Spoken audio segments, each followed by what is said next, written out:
Salve, salve pessoal, sejam todos muito bem-vindos a mais um episódio do Wesley Podcast. Senta o dedo no like desde já para o YouTube recomendar o nosso episódio para mais pessoas, porque eu não sei se você sabe, um dos indicativos, um dos indicadores, um dos critérios usados pelo YouTube para indicar esse episódio para outras pessoas para aparecer na tela inicial é o número de likes relacionado com o número de views. Então tenta dar o like aí, para você é de graça e para nós ajuda bastante, e assim você reforça o meu comportamento de voltar aqui e continuar gravando esses episódios que não tem custo algum para você. Para nós tem uma estrutura aqui, tem o câmera, tem a galera aqui, as águas que a gente tem que ter, o prédio, e o seu like é importante para esse vídeo aparecer para mais pessoas e conseguir pagar toda essa estrutura. Hoje eu tô aqui com o Felipe Almeida, que é nutricionista e tem pós em comportamento? Eu tenho pós em bioquímica e fisiologia. Eu tenho pós em neurociência e comportamento. E pouca gente sabe, mas eu também sou formado em análise de sistemas. Análise de sistemas. Duas formações. Caramba. E comecei psico, mas deu um tempinho agora. Muito bom, muito bom. Felipe, obrigado pela sua presença, cara. Vamos bater um papo aqui. Eu tenho uma curiosidade. Recentemente o meu Instagram foi inundado de todos os lados por dieta da selva. Uhum. O que é a dieta da selva e o que se configura? Cara, eu tô no Instagram acho que desde 2013, né? Tanto que eu acho que as primeiras vezes que a gente conversou era lá pra 2016, por aí. E tem sempre o padrão, né? A gente tinha muito uma dieta gluten-free, que ainda permanece, sem glúten, uma dieta lac-free, sem lactose. Tivemos o boom das dietas low carb, que tem utilidade, né? Mas enfim, o pessoal exagerava bastante. Tivemos o boom do jejum intermitente. Depois de alguns anos tivemos a progressão para a dieta carnívora. E o pessoal vai vendo que isso vai gerando aquele comportamento de manada. Eu quero pertencer a determinado grupo que faz tal dieta, né? E hoje nós temos essas derivações. Dieta da selva é uma delas, né? Que é uma dieta focada em fruta, é uma dieta focada em carnes mais gordas. Eles trazem uma ideia de que arroz e feijão é a ração do governo. Então tem um marketing ali muito forte, não só no comportamento de manada, mas no comportamento ali contra o sistema, né? Na hora que você pinta alguém como vilão, o raciocínio de quem ouve isso é de que então você é o herói. Então você decifrou esse sistema, né? Eles trazem muito essa ideia de não, arroz e feijão é veneno, óleos vegetais não tropicais são venenos, tem que usar mais óleo de coco, tem até o Ozempic da selva, que eles usam óleo de coco no café, né? Que é uma ideia que termodinamicamente não faz o menor sentido. Você está adicionando calorias, né? Está adicionando calorias. Mas qual que é o racional por trás, desculpa? O racional é que eles pensam o seguinte, o óleo de coco é uma gordura saturada. Metade dela é ácido láurico, que é um triglicerídeo de cadeia média. São triglicerídeos que têm ali 8, 10 ou 12 carbonos na ligação. Então eles têm uma metabolização mais rápida do que, por exemplo, um ácido palmítico, que é o mais comum, sei lá, numa picanha, num cupim, que é de 16 carbonos. Então essa metabolização hepática, principalmente, é mais rápida. E aí quando você ingere gordura, você acumula ela. Vai para o seu tecido adiposo, vai um pouquinho para o teu fígado. Essa gordura já é um pouco mais queimada, de cadeia média. Tanto que eles fizeram até suplementos de TCM para induzir cetose, né? Só que o ácido láurico não. Essa também é uma das pegadinhas. Então perceba, metade do óleo de coco é ácido láurico. A outra metade não é. É cadeia longa. Uhum. São vários ácidos, na verdade. Uhum. O ácido láurico, boa parte dele também se comporta como cadeia longa. Então, sim, você está ingerindo gordura, está acumulando essa gordura, tecido adiposo, e também no teu fígado, porque é saturada, acumula mais no fígado, e com a ideia errada de que vou aumentar minha queima de gordura. Só que você queimar gordura não é igual você emagrecer. Porque quando eu ingiro muita gordura, meu corpo se adapta. Ah, você está ingerindo muita gordura, você baixou o carboidrato, eu vou queimar mais gordura como energia. Só que se eu ingiro mais do que eu gasto, eu estou acumulando mais do que eu estou perdendo. Então não existe isso de Ozempic da selva. Então, teoricamente, seria o Ozempic porque você estaria aumentando o metabolismo, acelerando o metabolismo. Teoricamente, né? No racional. O Ozempic nem funciona assim. Sim, né? sim. Inibe mais a fome e o apetite, né? Mas enfim, é um nome ali midiático que deram, né? Entendi. Então, uma dieta que busca esse comportamento de grupo e não para só na dieta. Eles propagam, por exemplo, que se você colocar seus testículos no sol, aumenta a sua testosterona. Tem um estudo de 1930 e pouco que viu aumento de testosterona urinária por isso. É pouco relevante, né? Eles propagam que uma exposição solar em horários ali onde tem ali essa maior frequência, por assim se dizer, né, dos raios ultravioleta, o sol do meio-dia, por exemplo, aumenta a sua testosterona por extrapolação de mecanismos de vitamina D, né, que sim, ela tem função, né, de transporte ali de testosterona nos testículos, mas é por extrapolação, né. Eles propagam que se você consome óleos vegetais não tropicais, como óleo de soja, você se expõe ao sol, você fica queimado. E se você passa óleo de coco no corpo, você não fica queimado. Entendi. E que protetor solar é um veneno. Essa daí eu já... Câncer, né? Essa aí a gente tem um episódio aqui, até o pessoal quiser saber mais sobre depois. A gente tem um episódio com o Gustavo Borchardt, nunca sei falar o sobrenome dele.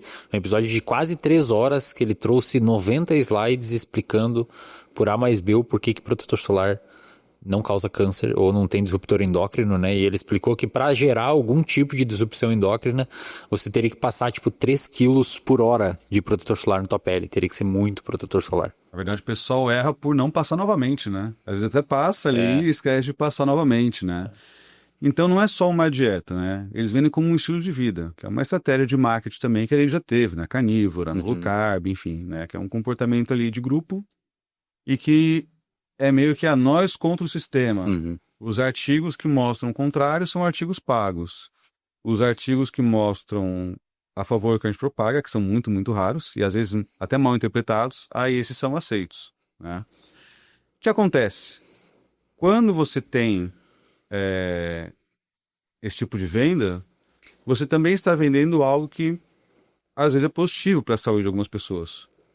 Uma pessoa que não come fruta passa a comer mais frutas. Uma pessoa que vive de salgadinho, de refrigerante, como faz parte do sistema, eu vou cortar. Pessoa que nunca se expõe à luz, né? Fica só em casa trancado. Exatamente, né? Dorme mal, eles propagam, sim, uma adequação de sono, isso é importante, obviamente, né?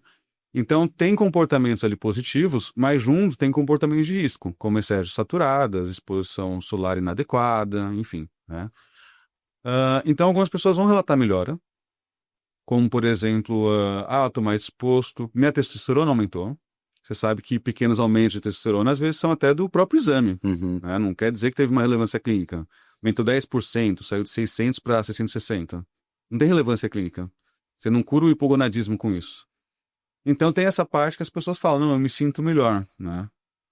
Embora tenha esse lado positivo, o lado negativo pesa muito.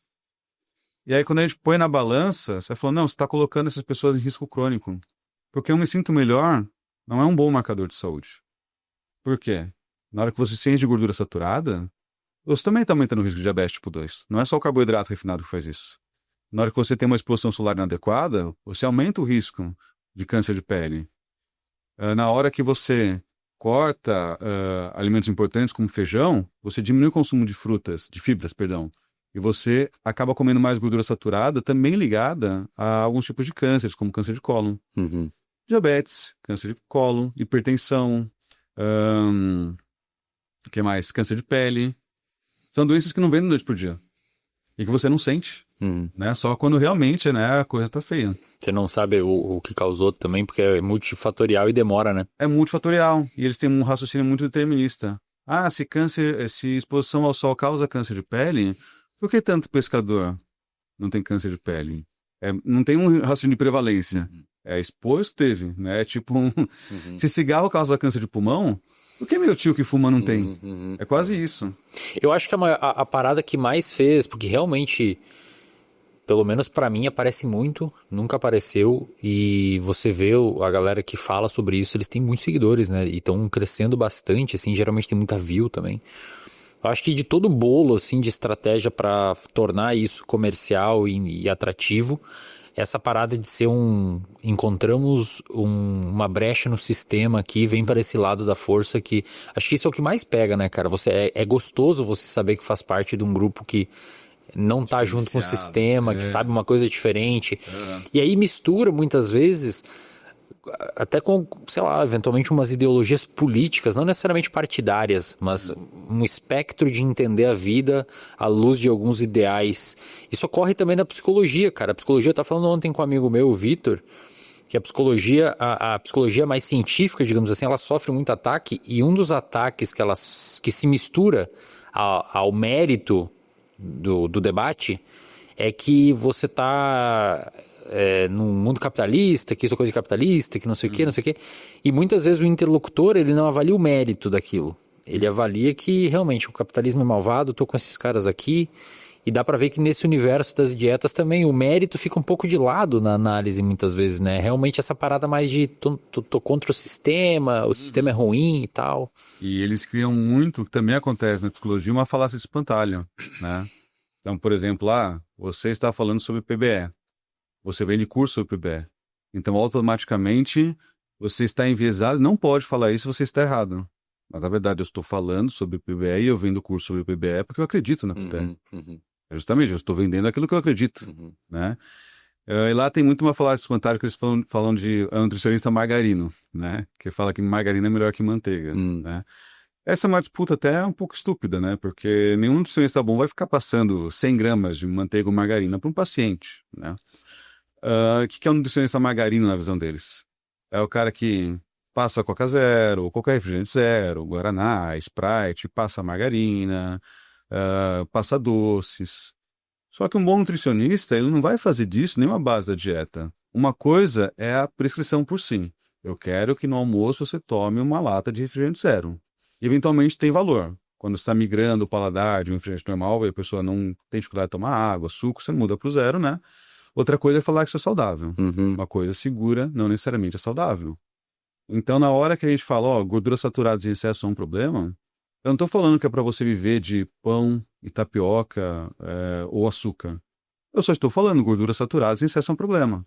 Felipe, mas açúcar em excesso é um problema? Sim. Porque a gente vê o contexto da dieta. Então, o contexto total da dieta é se você exagera em um ou outro, não só eles por si são problemáticos, mas você deixa de consumir gorduras mais saudáveis, deixa de consumir carboidratos mais saudáveis. Porque a nutrição é uma ciência de troca. Não é apenas acréscimo ou retirada. Você deixa de consumir uma coisa para consumir outra. Ou você deixa de consumir algo, você aumenta o déficit calórico. Você fez uma troca aqui, porque você trocou a parte calórica, a parte energética, que vai culminar em determinado desfecho, resultado. Então tem muito essa falácia de um nutricionista do sistema, né? Me chamam muito disso. Eu falo, cara, mas que sistema? Que Pix é esse que eu nunca recebi? Né? E a galera abraça aquilo. Porque como tem muito debate, assim como é na psicologia, o público que é mais leigo fica mais confuso. Você vai abraçar mais uma ideologia do que necessariamente aquilo que tem uma evidência mais variável, que é muito contextual. Né? Qual dieta é melhor? É mais chato falar assim, né? Desse lado é mais chato, né? Você precisa 10 minutos só para introduzir o tema. O depende é chato, né? A galera não quer saber o depende. Depende, todo mundo fala, né? A pessoa quer resposta. Então, a base é frutas, carnes... Carnes gordas, pouco em carbo. Geral. Pouco carbo também, você exclui arroz e feijão, e é carnes gordas em geral, né? Eles falam, E por que a carne gorda é... Aí vem uma coisa bem interessante, né? Ainda mais que casa muito com o que a gente tem visto nas mídias, né? Que essa cultura muito mais red pill começou a ganhar mais nome, até pelos episódios recentes.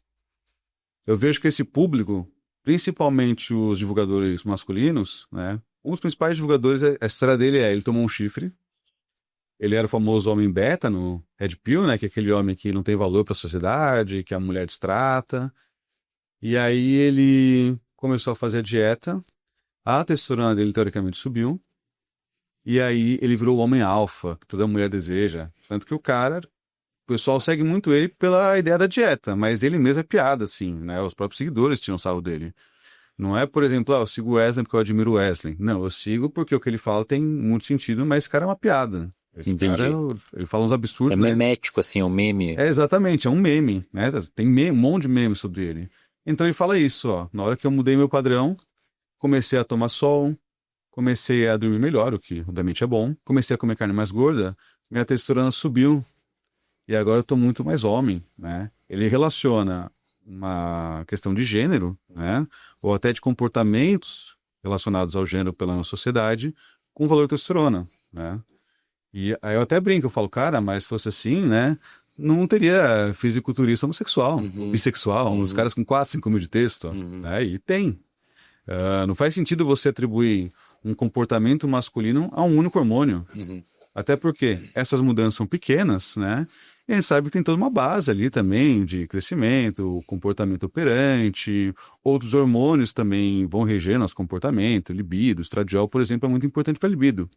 Eles jogam como se fosse um hormônio feminino, né? Que a gente sabe que não é bem assim.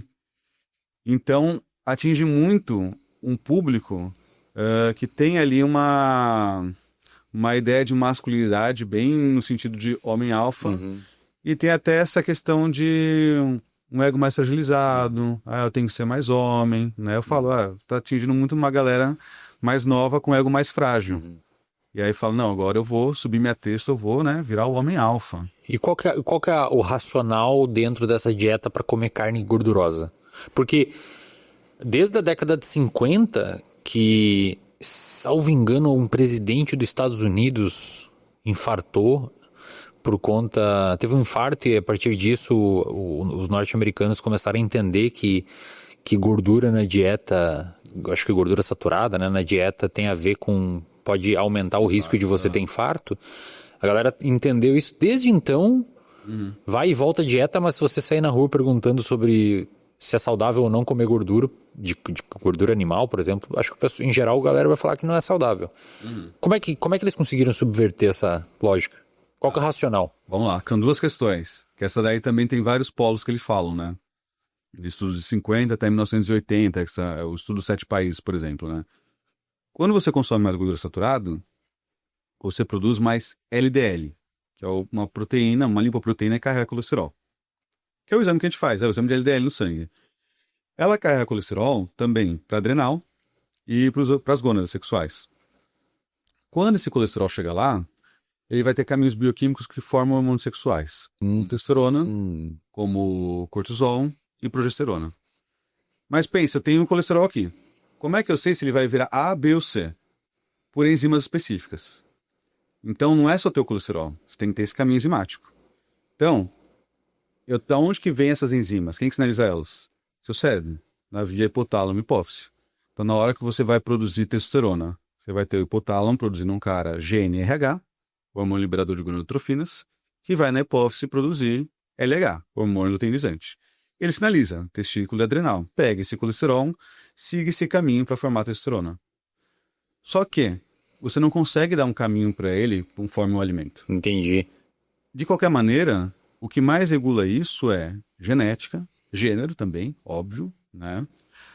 Questões do dia a dia, um sono adequado, manejo de estresse, você tem o aumento de cortisol, também por essa via, que é a via do CRH, CTH, cortisol. Né? E também estimulado pela amígdala. Tomei um susto, estou ansioso, estou estressado. Então, eles aumentam um produto, o substrato. Às vezes não conseguem falar para aumentar o produto. Entendi. E esse aumento é muito pouco relevante, cara. Tem estudos que eles fazem com pacientes que já sofreram algum evento cardiovascular. Já infartei, né? Já tive que fazer uma revascularização ali. E aí eles deixam o LDL muito baixo. O que seria um LDL muito baixo? Menos que 55. Então é bem baixo mesmo, né? Média da população ali que a gente busca para uma população saudável é menos que 115. Já é difícil chegar para muita gente. Então, teoricamente, nesse racional, a testosterona deveria baixar. Não baixa muito. Pois é uma queda muito irrelevante. Entendi. Muito irrelevante. Né? O problema é, quando esse LDL sobe, não vai tudo fazer hormônio. Seria até um problema, né? Porque aí você ia ter muita testo, mas teria muito cortisol. Ia ter que racionar, aí sim ia ter que racionar. Teria muita progesterona, ia mudar muito sua pressão arterial também, né? Não teria muito sentido. Né? Evolutivamente o corpo resolveu isso, né? Aqueles que tinham isso não sobreviveram. A própria aldosterona também, né? Eles têm esses caminhos hormonais também ditados assim. Então, o que ele faz com esse excesso de LDL? Ele não leva para as gônadas. Ele fica circulando, né? Na íntima ali das artérias. Ele sofre um processo que a gente chama de oxidação, que vai uma célula tipo inflamatória, que é um macrófago, e captura ele.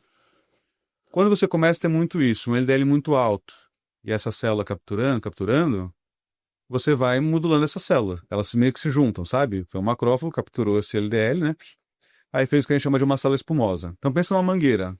Tá passando aqui o líquido. Você vai começando a fazer bolinhas aqui, que são as plaquinhas de ateromina. E aí que dá o problema. Aí é que dá vários problemas na circulação, que pode atingir a periferia, teu cérebro, enfim.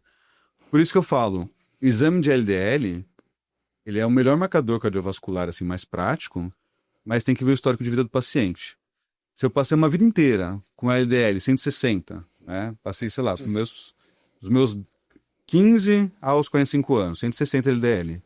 Aos 50 eu vejo, não, agora eu tô com 100 porque eu tô tomando statina. Eu não posso falar que eu não tô em risco. Eu tenho que ver como que estão ali essas minhas placas de ateroma. Perfeito. Passei uma vida inteira ali fazendo essas plaquinhas. Por isso a dieta é perigosa. Perfeito. Vai pegar alguém que tá com a vida toda ali já com aquelas placas prontas, às vezes é o que falta para dar um problema. Pego na clínica. É constante. Eu fiz um episódio aqui algum tempo atrás com o Igor Eckert, e eu lembro que ele comentou assim que existem poucas coisas que nós sabemos que é causal e com tamanho de efeito relevante dentro da ciência, e ele diz que o LDL alto é uma das poucas coisas que a gente tem, dá para dizer, quase certeza ou certeza de que é problema. Exato, porque é estudo genético, a gente tem doenças como hipercolesterolemia familiar, né? Tanto heterozigota quanto homozigota, que é ainda mais grave. Se você não tratar, a pessoa vai infartar na adolescência. É muito claro a relação.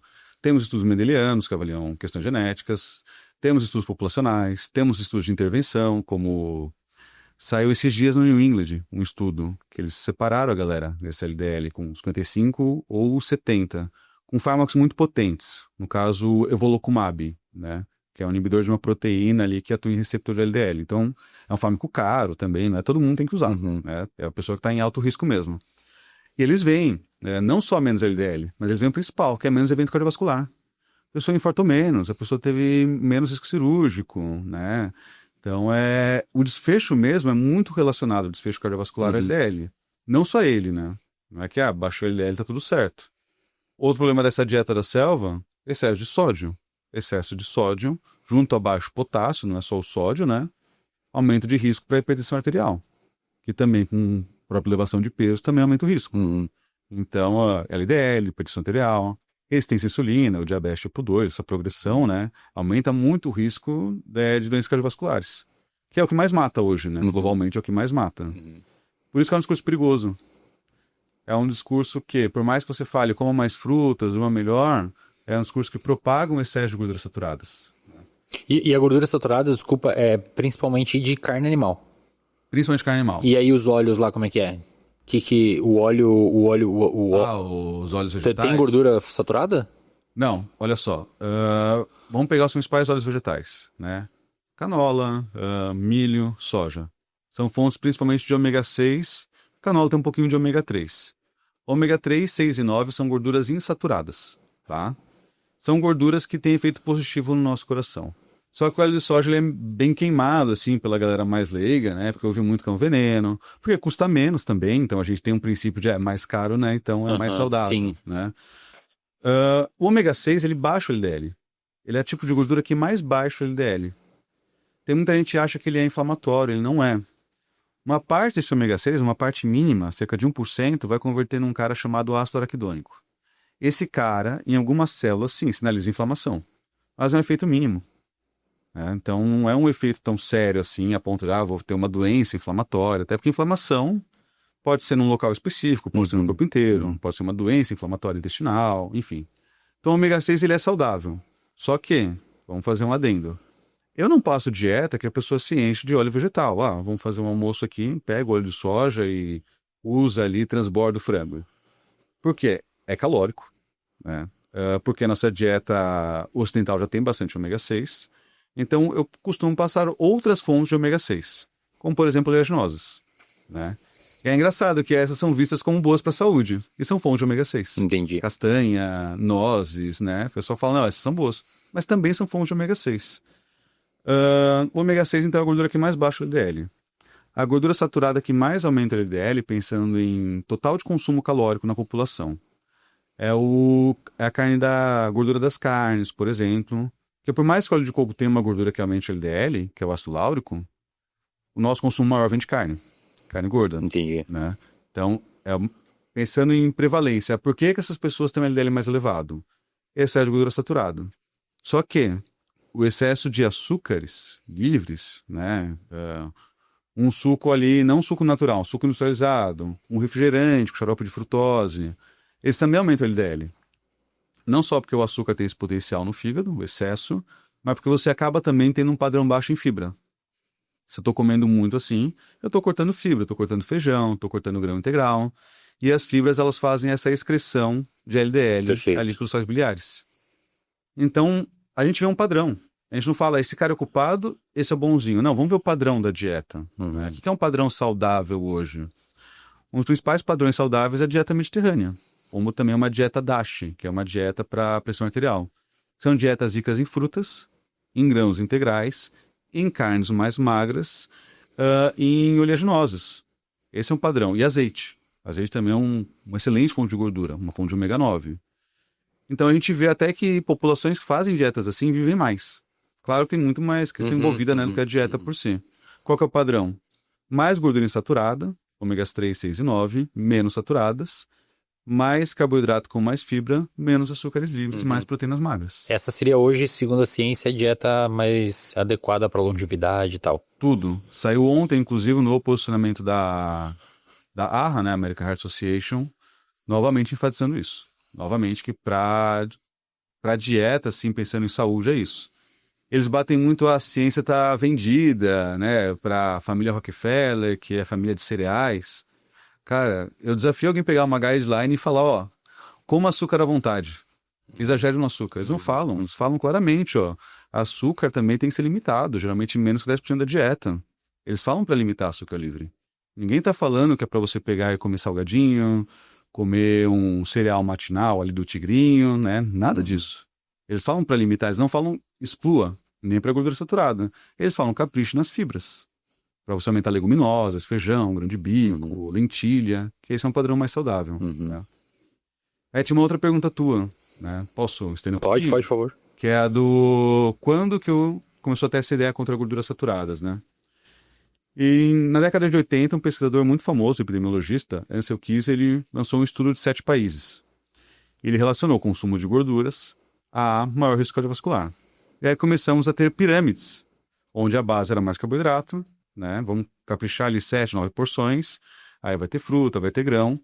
E o topo aqui era gorduras.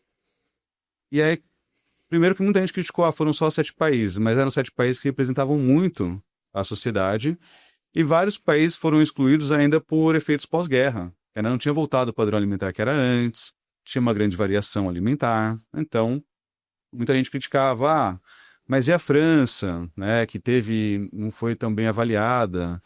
Na verdade é porque tinha um padrão muito ainda alterado. Então ele pegou o que representava melhor globalmente, né, mas independente disso. E aí fez a pirâmide. Só que desde que a pirâmide existe, continuamos tendo maior risco cardiovascular, as pessoas estão tendo mais doenças do coração, não aumentou os índices. Aí qual que é o raciocínio da galera? Uma pirâmide não faz bem. A pirâmide está errada. Que não faz o menor sentido. Que ninguém segue a pirâmide. Se tem na sua geladeira, tá aqui a pirâmide. Já comi aqui uma porção disso. Sim. Deixa eu riscar o doce que eu já comi. Tem razão. E também porque a gente está vivendo mais. Isso que eu ia falar. Então, se a gente está vivendo mais, a gente tem mais doença. Né? Eu sempre falo, cara, como é que eu faço para não ter um câncer? Hoje, você quer ter certeza que não vai ter um câncer? Como? Então, né? Dê fim à tua existência. É Alzheimer também, né? Alzheimer também. A maior parte do Alzheimer, 98% dos casos de Alzheimer é por idade avançada. E faz parte, né? E não exatamente. E a forma de você não ter é realmente morrendo um acidente mais cedo. É a forma mais certa, né? Então, é normal, se a gente vive mais, a gente tem mais doenças crônicas não transmissíveis. Você pode, muitas vezes, até retardar isso. Meu pai e minha mãe são diabéticos. Então, você sabe que diabetes tipo 2 tem um cunho muito forte geneticamente, mais que a tipo 1. Eu tenho uma chance muito grande de ter diabetes.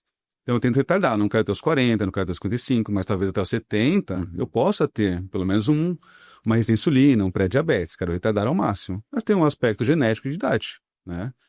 Então, eles começaram a criticar a pirâmide por causa disso. A pirâmide não é perfeita, tá? Ela tem problemas até para você colocar em vários tipos de sociedades que consomem mais gorduras, enfim.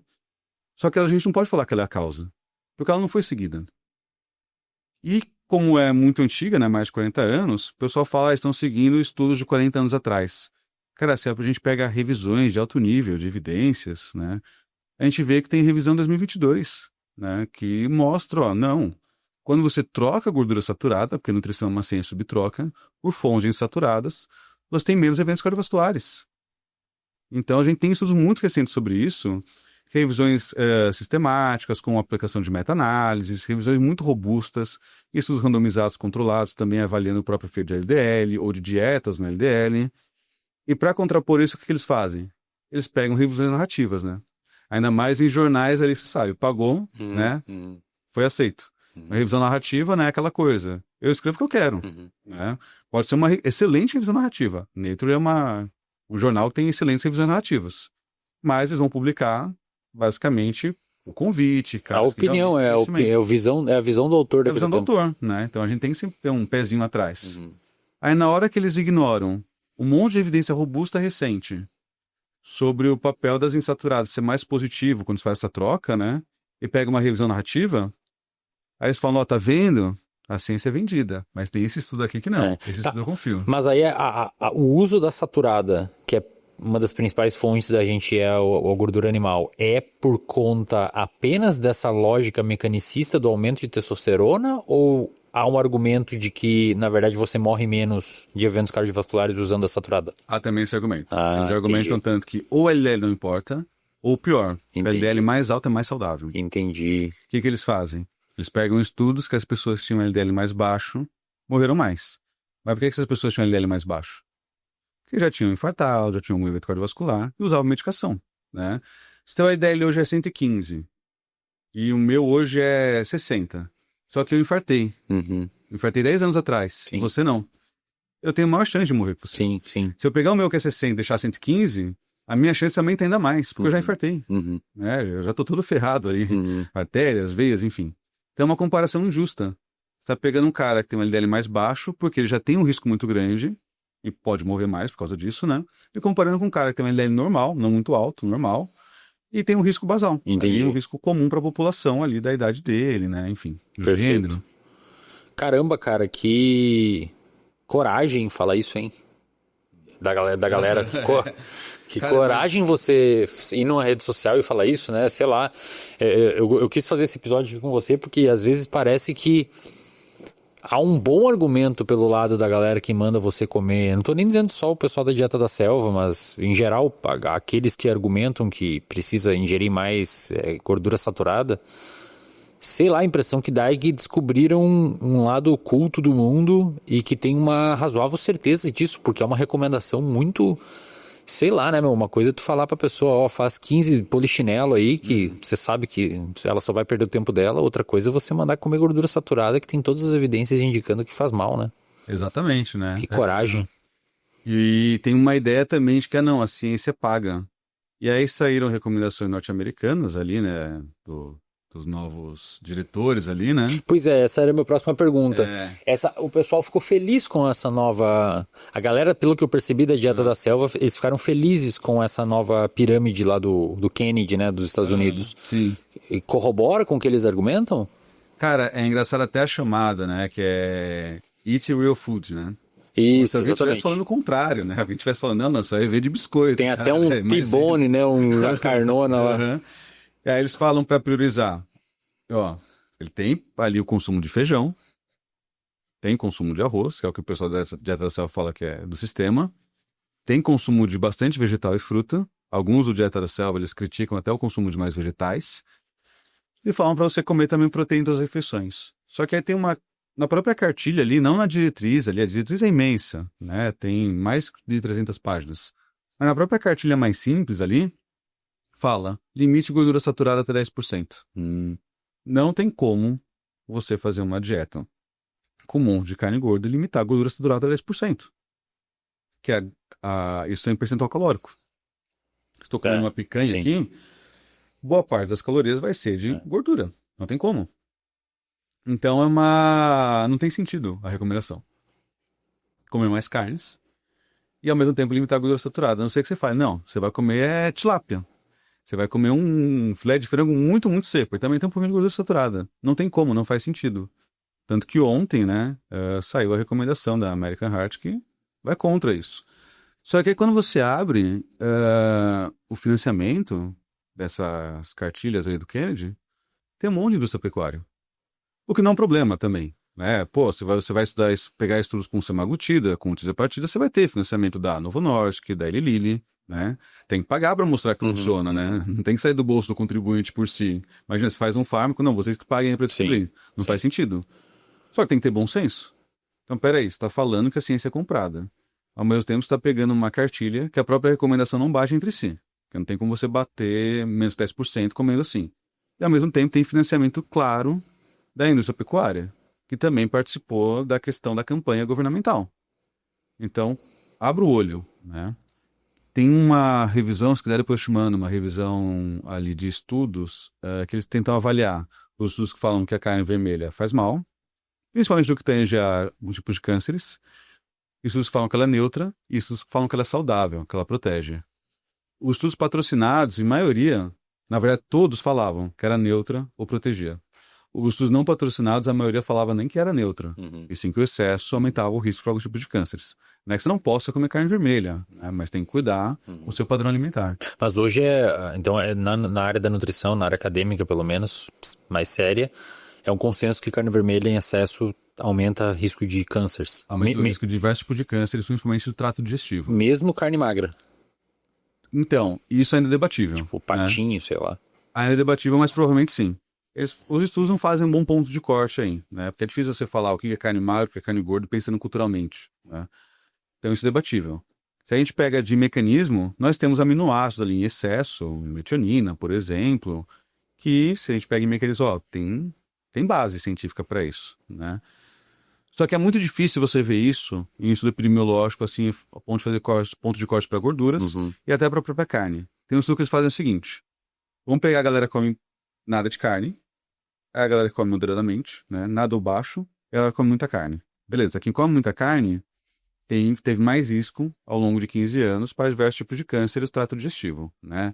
Estômago, cólon, esôfago, pâncreas, enfim. Desses 3 grupos aqui, vamos ver agora o consumo de frutas e vegetais. Quando o pessoal que não come carne e também consome poucas frutas e vegetais, também não aumenta muito o risco. Entendi. Agora, quando você pega o pessoal que come muita carne e come muita fruta e vegetal, eles ainda assim têm mais risco do que a galera que come pouca carne e muita fruta e vegetal. Então, se você come pouca carne e muita fruta e vegetal, eu como muita carne. Isso seria muito ali, mais 500 gramas por semana. Mas muita fruta e vegetal, mais que 500, 700 gramas por dia. Se você come pouco e eu como muita carne, eu ainda sinto mais risco. Só que é risco relativo, né? Então, que é risco relativo? Em relação ao risco que eu tenho. Eu não sei o risco que eu tenho, né? Então, por precaução, a gente fala limite carne vermelha. Eu não posso falar carne vermelha causa câncer. Né?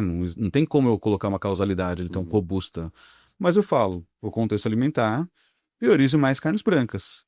Então, diminua carnes vermelhas. Aí a gordura saturada, diminua também, porque aí eu tenho mais evidência na questão do LDL. Via para esses cânceres também. Não. Aí é doença cardiovascular. Tá. E resistência à insulina também. Entendi. E a gordura saturada também tem mecanismos para resistência à insulina. Também que você resolve 2 coisas numa só. Exatamente, né? E qual seria, na prática, um consumo reduzido, digamos assim? Cara, os estudos que pegam, eles pegam de 0 a 300 gramas por semana. Caramba, bem pouco, hein? É pouco? Eu tenho na minha refeição 150 gramas de patinho, então seriam 2 refeições semanais de patinho.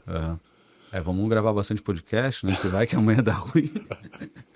Não, mas perceba que você é um cara, que aí também tem os fatores, né? Não, e realmente eu só como 2 a 3 vezes na semana, eu gosto mais de frango mesmo. E também os cânceres por si são multifatoriais, né? Tem alguns tipos de cânceres que são ambientais, são de cunho genético. Câncer de mama é um clássico exemplo, né, de resposta genética, né? Então é uma área muito nebulosa. Eu entendo quem fala, olha, eu não vou limitar tanto assim porque cabe no meu estilo de vida, mas também não vou exagerar e vou caprichar nas frutas e vegetais. Tudo bem, tá certo, né? Eu entendo quem fala, eu prefiro limitar. Por precaução, eu prefiro limitar. O que não faz sentido é você falar, não há risco. Entendi. Não, tem risco. Na verdade, nem não há risco, né? Pelo que chega até mim, a galera da dieta selva diz que é benefício. Que é saudável. Que é diferente. É saudável. Até diferente de não há risco. E tem muito um padrão de, vai virar mais homem, né? Que é pra atingir muito a galera mais insegura, né? Vai aumentar sua texto, né? Esse é um problema muito sério. Eu já entrei em grupos dessa galera, né? Eu tenho um fakezinho lá que eu entro, né?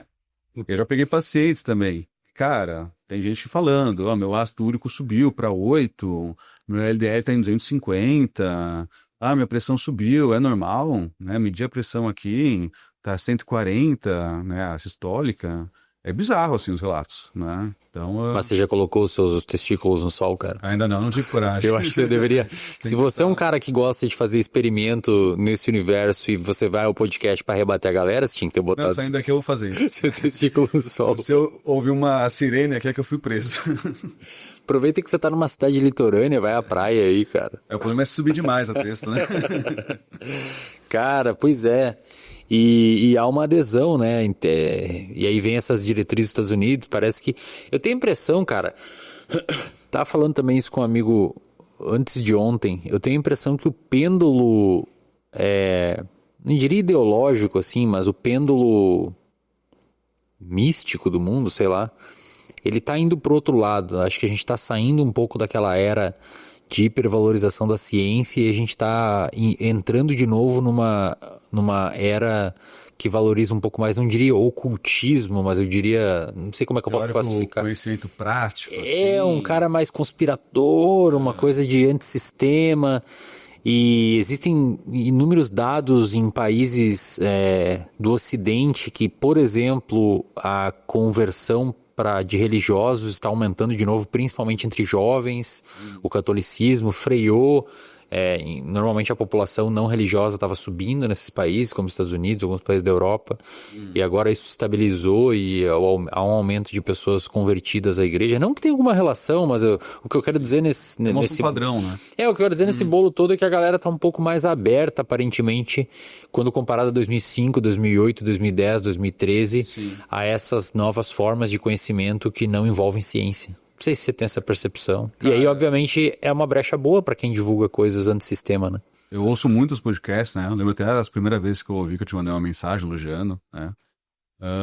E é uma das coisas que eu pensei em algum episódio, eu não lembro qual que era o entrevistado, mas que me parece que, como a gente está numa população que não tem nem letramento científico, mas muitas vezes não consegue interpretar um texto básico, é um analfabetismo funcional muito grande, e você dá acesso às redes para essa galera, esse pessoal ele ganha um renome muito grande, porque a pessoa não tem um recurso cognitivo para olhar e falar, não, isso não faz sentido.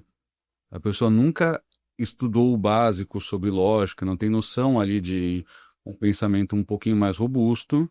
Basicamente, entrou a informação, absorveu e é isso. Aquele efeito de primeira informação. Não, é isso, né? E aí, como o pessoal vai tendo muito acesso às redes sociais, vai mudando até os padrões das redes sociais. Eu acho que a rede social vai se adaptando ao comportamento público Exatamente. também. O público vai pautando, né? O Instagram hoje eu falo, eu tô quase igual você, assim, eu quero entrar, postar isso aí. Eu tô nessa, cara. Que eu falo. Não leio comentários, não vejo mais nada. Chega a fazer mal, né? Eu vejo alguns debates, né? O debate da apoio da menina, que eu argumentei sobre o pré-print ali, não foi nenhum estudo. Eu falo, temos algumas questões pré-print aqui que tem que olhar com mais cuidado, né? Não era falando da pesquisadora, não era falando da molécula, era falando do método científico. Esse método aqui, realmente não é bem assim, né? Temos que ver por que fizeram isso. E já viram uma briga assim, não, é machista. Eu vi que você foi acusado de machismo. Sendo que o meu post anterior era um react, né, para um doutor, um homem falando bobagem ali de dieta, enfim, mais independente. Então eu vejo que, como está entrando um público muito carente de recurso cognitivo, para não falar outra coisa, né, esses divulgadores, eles sabem disso. Eles sabem o que vende, eles sabem tocar na dor. Eles não são estúpidos. Eles sabem, ele tem estratégia de marketing, né? Eles às vezes fazem 4, 5 reels por dia, porque se um viraliza, vai pesquisar, aí vai captar essa galera, né? E eu vejo os próprios comentários, nos grupos deles, assim, um comentário falando, cara, o que você tá fazendo na sua vida, né? Procura um cardiologista urgente, você vai infartar. E a pessoa se gaba dessas alterações, né? E quando acontece alguma coisa ruim, não, é que faltou tal coisa. É que agora tem um modo de novo do Lugol, né? Que é uma solução com iodo, que faz um hiperestímulo na tireoide. Não, é que faltou iodo aqui. Então, eu tenho essa impressão, eu não cheguei a ler dados sobre religião, mas para mim é muito claro que a gente está atingindo com as redes sociais um público sem letramento algum, seja científico ou até um certo analfabetismo ali, funcional. E que está dando mais nome para essa galera. E aí quem produz um conteúdo mais técnico, o famoso conteúdo depende, né? Mas veja bem... E tá parando de alcançar a gente, cara. Parando de alcançar. Tem um indicador no Brasil chamado Indicador de Letramento Científico. Eles fizeram uma pesquisa em 2018 e agora refizeram em 2024. O dado que assusta bastante é que praticamente 65% das pessoas com 4 anos ou mais de escolaridade que participaram do estudo, ou seja, não eram pessoas não escolarizadas, passaram por pelo menos 4 anos aí até a pós-graduação. 65% dessa galera não conseguia explicar um gráfico de correlação. 65%. Tipo, ó, a altura é aqui, o peso é aqui, tá assim, explique aí o que tá acontecendo. Eles não conseguiam explicar. Quanto mais alto, mais pesado. Bizarro, cara, assustador. Aí o último gráfico, que era o nível proficiente, era um gráfico do aumento de temperatura, da projeção de aumento de temperatura do planeta em vários cenários. Então, a temperatura estava aqui no gráfico, aí aqui tinha uma flechinha, que é o hoje, e aí tinha uma temperatura assim, uma assim e uma assim. Aí dizia no lado, cenário de aumento de 4 graus, não sei o que, cenário de aumento... Aí eles perguntavam, explica esse gráfico aqui para mim. Era para você basicamente falar, isso aqui é um gráfico de projeção, dependendo da emissão de gás, que estava falado no enunciado, e dizia, os gás carbônicos aumentam a temperatura. Era só ler. Era você ler e falar, bom, isso aqui é um gráfico de projeção que está mostrando 3 cenários hipotéticos que vai acontecer de acordo com o que a gente fizer com o clima. Cara, acho que 11 ou 12% conseguiam explicar o gráfico. 11 ou 12, cara. Dessa mesma galera com... de pelo menos 4 anos ou mais de escolaridade. Exato. Tem noção de 100 pessoas, 11, cara, conseguirem explicar esse gráfico? Sim. 55% disseram que não conseguiam fazer ou fariam com muita dificuldade interpretar um exame de sangue com os valores de referência ao lado. 55 pessoas em cada 100, cara. Consegue bater o olho e fazer uma comparação. Tipo, minha glicose deu 106. De 100 até 124 é pré-diabético. Antes disso é saudável, acima de 125, sei lá, 126 é diabético. Quando é que eu tô no 106? Não consegue falar. Sim, metade da amostra, cara. Aí o que tá acontecendo? É uma hipótese minha, tá?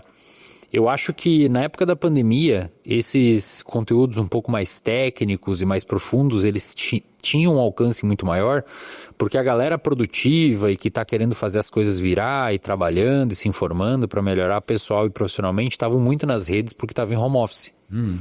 Acho que agora eles já voltaram ao trabalho normal, as suas correrias saíram um pouco das redes. E aí a gente tem alguns dados sugerindo uma migração em massa de pessoas do Facebook, principalmente pessoas um pouco mais velhas, pro Instagram. E essa galera tá pautando o algoritmo.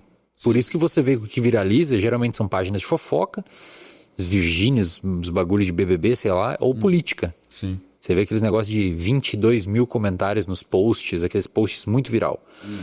E o algoritmo está sendo pautado por um conteúdo um pouco mais burro, poderia dizer. E fica mais difícil você encaixar um conteúdo um pouco mais denso ali. Sim.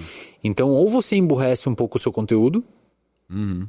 Que na minha área é as dancinhas apontando para alimentos. Se engorda, se emagrece. Ou você vai alcançar menos, cara. E desmotiva, né? Não adianta, Porque eu cara. passei na minha rede. Como que meu alcance caiu? Aí eu falo, não vou fazer um conteúdo assim. Cara, que loucura, né? Prefiro esperar uma próxima rede social que tem um filtro maior, né? Mas é bizarro. E pior do que isso, você tá pegando uma galera que acaba mudando o estilo de vida e aumentando o risco para doenças crônicas. E pior, gastando mais dinheiro com isso. Essa dieta é mais cara. É verdade, né? Porque você está gastando com arroz, você deixa de gastar com arroz, você deixa de gastar com... Muita carne, né? E você está comendo um monte de carne. Óleo de coco é muito mais caro que óleo de canola, óleo de soja, né? Não é para exagerar em nenhum, mas a pessoa vai e também exagera no óleo de coco. Então, a pessoa muitas vezes para a dieta porque acabou o dinheiro. Fala, não consigo bancar essa dieta. Cara, tempos sombrios. Tempos sombrios. Eu entrei na nutrição, cara, e depois eu fiz a psicologia, e eu combatia muito a ideia de restrição gera compulsão, né? Aquelas ideias muito de se B veio depois de A, então A causa B. E eram debates mais sofisticados. Mais difícil, já legal, um mais, tema que eu gosto, tema pós disso, né? Enfim. E aí, quando eu quero falar disso, eu vejo até que eu tenho mais dificuldade em falar disso. Porque você quer mostrar, ó, vamos fazer uma análise comportamental aqui, uma análise de contingência, né? Antecedente, comportamento, consequência. Vamos ver realmente se restrição causa compulsão. O que é restrição? Né? Como é que foi definida a compulsão aqui? Como é que eu falo que foi a restrição por si que causou?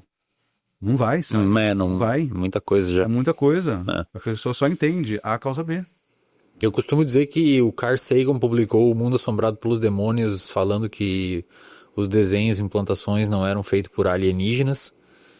E hoje esse debate nem voltou atrás, porque hoje a gente tem que falar que a Terra é redonda, né, cara? Não, hoje estão falando que ontem foi a primeira vez que lançou um foguete para Pois é, a Lua. pelo menos na época, os conspiracionistas partiam de um pressuposto de que a Terra era redonda e existiam outras, e era possível ir para o espaço.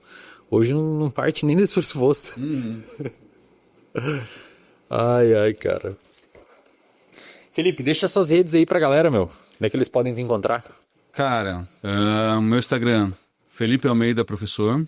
Eu falo muito de neurociência, de comportamento. Agora tô batendo um pouquinho mais na dieta da selva, porque tô assustado, né, com esses desfechos, mas meu conteúdo é muito mais para a parte de comportamento mesmo, nutrição. Legal. Por isso até que entrei na psicologia. Principalmente o Instagram mesmo, que eu uso como rede social. Você não faz YouTube?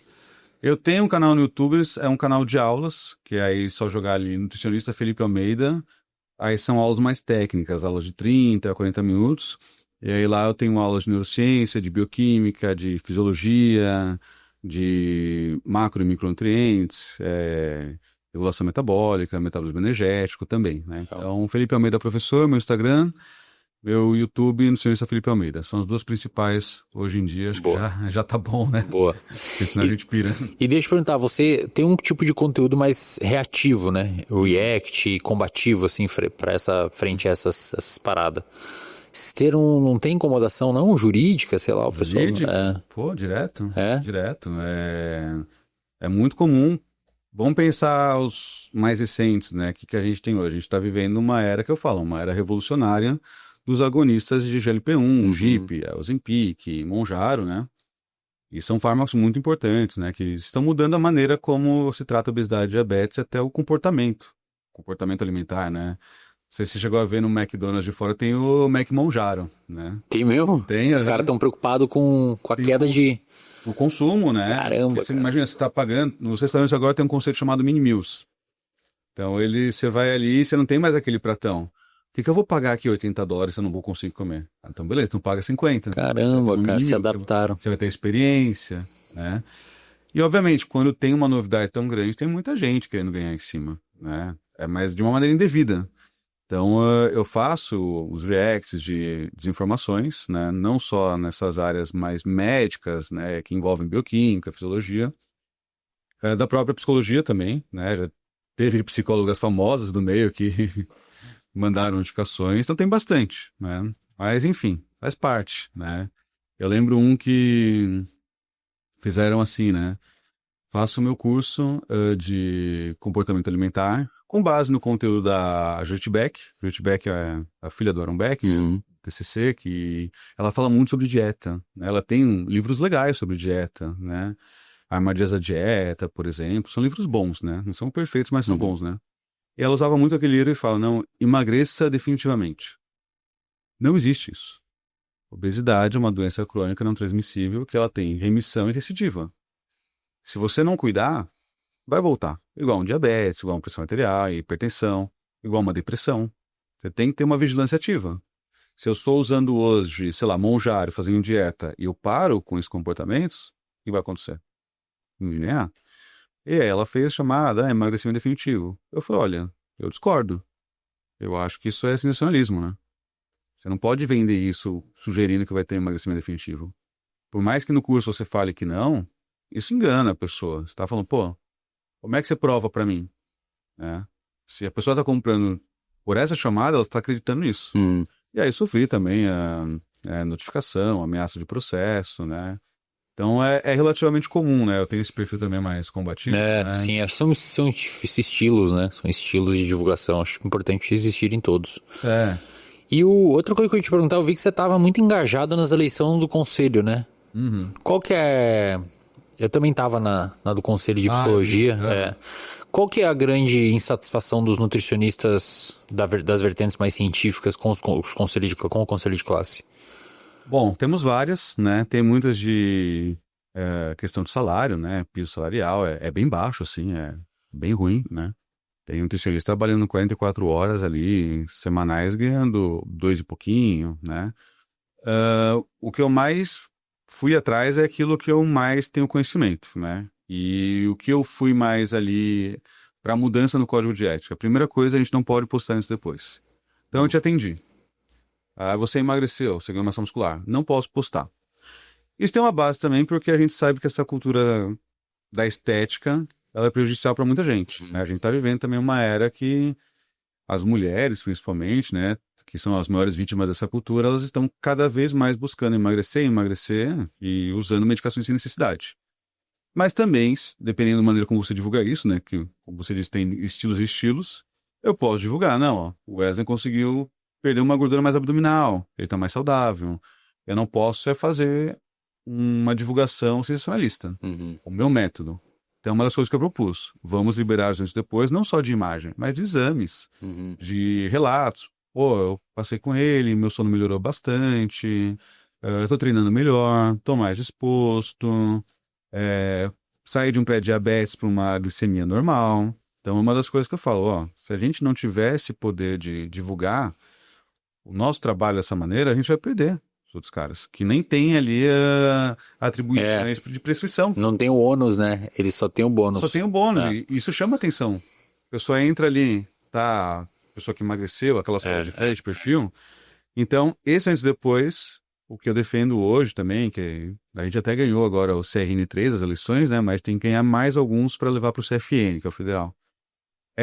Liberação do antes e depois, mas sem sensacionalismo. Você não pode atribuir um método exclusivo teu, um método com 100% de certeza, um método que seja científico, que senão continua errado. Eu divulgo parcerias com marcas, mas sem também atribuir benefícios exclusivos. Por exemplo, eu gosto muito de uma barrinha de proteína. Eu falo, cara, eu divulgo porque é gostosa. Tem proteína? Tem, mas não é esse o diferencial. É gostosa, pode ajudar um paciente teu que é um docinho a mais ali, é uma barrinha que sacia. E é importante o nutricionista estar na indústria, para também ajudar. A indústria não é vilã nem mocinha. Tem questões positivas. Um vegano, na hora que ele vai consumir uma bebida vegetal fortificada com cálcio, isso é positivo. Multivitamínico é essencial. Você que está usando algum análogo de GLP-1, né? GIP, Ozempic, Ribels, Mounjaro, enfim, tem que tomar multivitamínico. Tem que tomar. Porque pela dieta vai ser muito difícil você bater os micronutrientes. Então também divulgo que haja mais abertura do nutricionista. Não pode hoje? Hoje você não poderia ter parceria com uma marca de suplemento? Não. Oficialmente? Não poderia divulgar. Não poderia divulgar e ter um cupom, por exemplo. Entendi. Mesmo que esse cupom não gere ganho. Entendi. Vamos falar que esse cupom é apenas uma métrica do meu trabalho. Estou usando o cupom Wesley aqui para ver realmente se ele está divulgando, se ele faz parceria. Entendi. Na verdade, para mim, eu deveria ter o direito de fazer várias parcerias. Porque uma marca vai ter um multivitamínico que eu acho melhor. Outra marca vai ter um whey que eu acho melhor. Outra marca vai ter, de repente, um pré-treino que eu acho melhor. Ou um kit de fibras. Por que eu não posso divulgar? E eles falam, não, tem que divulgar pelo menos 3 marcas. Só que na prática, raramente a gente vai ter 3 opções muito boas. E ainda assim, há, por algumas regionais, uma perseguição do nutricionista. Eu já respondi mais de 40 processos no CRN de React, de que me denunciaram, o Felipe está sendo machista, porque ele fez um React de uma mulher. O Felipe está divulgando uma marca, porque eu postei um pote com a marca do iogurte, cara. Era literalmente isso. Eu tomei que eu tomei uma coca, que era aquela de Oreo, sabe? Eu tomei e postei nos vídeos. Eu falei, nossa, achei horrível. Só falei isso, achei horrível. Não gostei, né? Aí eu levei também. Mas daí a galera que te odeia, né? Mas a te odeia por odiar e aproveita pra encher o saco. Por que o conselho aceita? Por que eu tenho que porque o conselho é cagão. Os conselhos geralmente são cagão, né? E aí tem uma terceira coisa também que eu defendo muito, é que é o próprio papel do conselho. Por que vocês estão aceitando essas denúncias? Porque eu estou aqui respondendo uma audiência de 3 horas, está todo mundo perdendo tempo, tem advogado, tem um monte de gente, né? É uma mesa aqui com várias pessoas, né? E você ali meio que sendo intimado, né? Enquanto você vê um cara propagando dieta da selva. Mas tem uma nutricionista ali que faz parte do programa dele. Então, beleza? Por que ela não está aqui? Ela está divulgando tudo que é anticientífico e prescrevendo dietas assim para pacientes. Por que vocês não estão se posicionando nas redes sociais contra isso? Por que a gente está aqui, meio que brigando entre a gente? Outra coisa que eu defendo também é que o nutricionista hoje tem muita dificuldade de prescrever exames. Solicitar exames, perdão. Tipo de sangue, assim? Exames básicos. Não pode? Pode, mas muito convênio nega. Entendi. Entendeu? Entendi. Então tinha que ter um papel mais ativo. Até porque a gente tem uma série de trabalhos que mostram o papel da prevenção, inclusive financeiramente.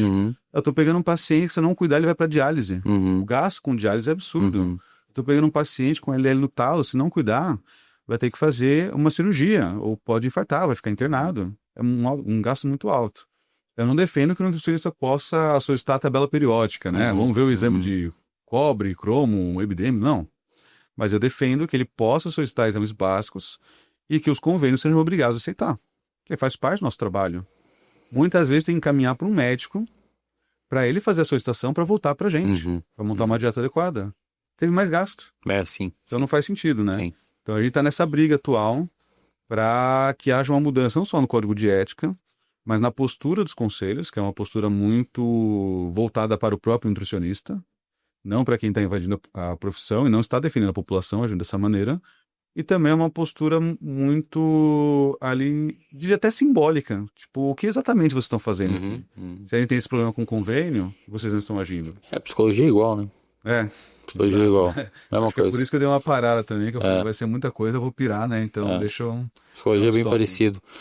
E ainda eu acho que lá em Brasília, cara, o o Federal de Psicologia, ele é bem mais atuante do que o CFP de Psicologia. A gente conversou com alguns deputados lá para aquele projeto da regulamentação da psicoterapia, e eu lembro que eles falavam muito que tem 3 conselhos, 4, né, se a gente considerar a OAB ali, mas tirando a OAB tem 3 conselhos que são muito chatos lá, tem um lobby muito bom lá, que é o Conselho Federal de Nutrição, o Conselho Federal de Psicologia e o Conselho Federal de Enfermagem. Eles são muito chatos lá. Só que... Desculpa, viajei na maionese. Tava pensando em outra coisa. Tava pensando no dia que a gente foi pra lá e num negócio que eu tenho que falar com a chefe de gabinete. O conselho mais chato que eles têm lá é o Conselho Federal de Medicina e o Conselho Federal de Enfermagem. E o Conselho Federal e a OAB. Os outros conselhos, eles falaram que passam um pouco embaixo do radar, assim. Sim. E teoricamente, uma das prerrogativas dos conselhos federais é tá lá enchendo o saco, né, cara? Fazendo lobby pra justamente aprovar esses projetos aí que você quer. Sim, eu brigo que o de medicina, pro cara realmente perder o direito. Não, né? medicina... Pô, o cara tem que esquecer um bisturi ali, né? Vai fazer uma parada aí que você mexa com médico, com advogado ou com enfermeiro, cara. Eles estão no outro dia lá lotando o parlamento. Sim, agora... Lotando o parlamento. Na nutrição a gente não vê essa defesa. Agora tá tendo alguns movimentos de defesa do nutricionista mesmo, algumas regionais que tiveram eleições, a gente até participou de algumas, né? E a gente tá vendo esse movimento de defesa. Mas desde que eu me formei, pergunta para 100 nutricionistas, o que você acha pro seu conselho? Cara, provavelmente 99 vai falar mal. Nós também tem a mesma coisa. Então é um trabalho que a gente como divulgador a gente tem, né? Mas é um trabalho bem ingrato, eu diria. Porque... É só dor de cabeça, né, cara? Eu também, com a gente. É só dor de cabeça. Com a gente também. E aí tem que ir pra Brasília, aí tu gasta do teu, não tem dinheiro, tem que investir do teu dinheiro. Agora você pensa, se tivesse um conselho atuante, se tivessem pessoas que falam, pô, Felipe, você está fazendo react com esses caras. Não pode, hein? Não, pode sim. Né? Até porque uma coisa é você fazer um react ofendendo a pessoa, putando alguma coisa. Outra coisa é você falar, não, eu discordo disso, isso aqui não está de acordo com a literatura, né? Isso aqui você tá errado, né? E as pessoas hoje falam, não pode fazer isso. Foi, cara, você já foi numa banca DCC? Uma banca de mestrado? Como é que você não consegue ouvir que você tá errado? Então imagina se eles não tivessem esse trabalho de, não posso fazer react. Não, olha só. Realmente tá errado o que você tá falando. Vamos defender a profissão. Será que esses caras iam crescer? Será que eles iam pegar, por exemplo, e falar, ó, esse cara ele não tá só invadindo uma área que não é dele, né? Mas ele tá fazendo divulgação de medicações que ele não poderia fazer, como o próprio Lugol. Pode, uma medicação. Vamos encaminhar isso para o Ministério Público. Vamos fazer um posicionamento aqui. Eu acho que qualquer pessoa que fosse agir assim, com essa ideia mais midiática, de vender um estilo de vida, uma dieta, ia pensar 2 vezes. Sim, né? sim. Ia falar, não, pô, isso aqui se eu fizer, vão pegar no meu pé. Mas não tem. Então... Eu lembro quando eu fui defender meu doutorado, a minha sogra foi assistir. E aí foi uma arguição de 5 horas, eu acho. E ela saiu de lá horrorizada, cara. Ela achou que os professores tinham sido mal educados comigo, assim. Meu Deus, o que eles fizeram com o Wesley? Porque são 5 horas... Aquele corredor polonês, né? Cara? É engraçado. Mas faz parte, né? Uma coisa, a gente vai debater alguma coisa aqui, a gente tem visões diferentes, né? Tá, muito bom. Mostra porque eu tô errado, né? Muito beleza? Bom. Eu tive uma vez um debate no Instagram É que assim, na nutrição, tem uma vertente que da nutrição comportamental que fala que restrição causa compulsão, dieta engorda, e questões mais assim, né? Muito deterministas, né? Dieta engorda é o rolê a galera do comer intuitivo, né? Comer intuitivo. Aí, ó, Eles pegaram, ou até de contexto de aceitação de obesidade. Eles leram os livros da ACT, né? Eles entenderam a aceitação como resignação. Entendi. Então não é uma aceitação no sentido de me mover frente ao que eu consigo para solucionar uma parte do problema. É uma aceitação de assim mesmo. Então na nutrição tem muito essa ideia de nutrição comportamental. Tanto que um amigo meu, o Michael, chamou para abrir uma pós de nutrição comportamental, 2019 isso, né? Eu falei, cara, você tá maluco. Não vou defender isso, né? Só que ele falou, não, olha só, vou te mostrar os conteúdos de neurociência e de psicologia, principalmente de análise de comportamento, né? Nem entramos em TCC, ACT, FAP, nada disso, né? E aí, quando eu comecei a ler, aí eu vi como aquele conteúdo era absurdo, que é o comer intuitivo. Sim. Siga a sua intuição e vá comendo conforme ela.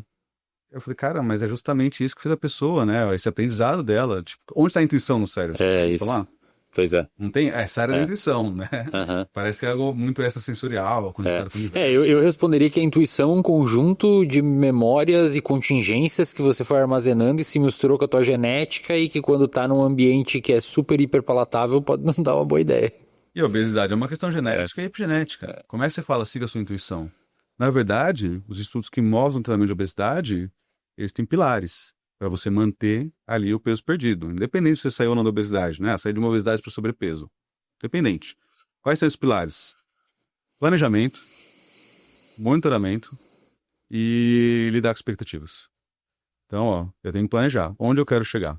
Vou monitorar. Dia após dia, semana após semana, vou me pesar, me circunferência abdominal, vou ver meu rendimento no treino, meu pace, que seja, né? Tá começando, virou em sobrepeso, começou a correr, vou ver meu pace. E expectativa. Que a gente não emagrece assim, né? A gente vai emagrecer numa curva que vai ficando menos íngreme. Né? Até que vai até me desanimando.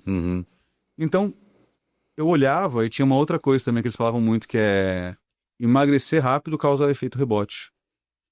E eu falei, cara, mas não faz sentido. Porque os estudos que mostram maior adesão ao emagrecimento e manutenção, follow-up de 2 a 5 anos, são um dos estudos que a galera emagreceu mais rápido, que eles fazem divisão. Vocês vão fazer uma dieta muito mais severa, vocês uma dieta mais moderada.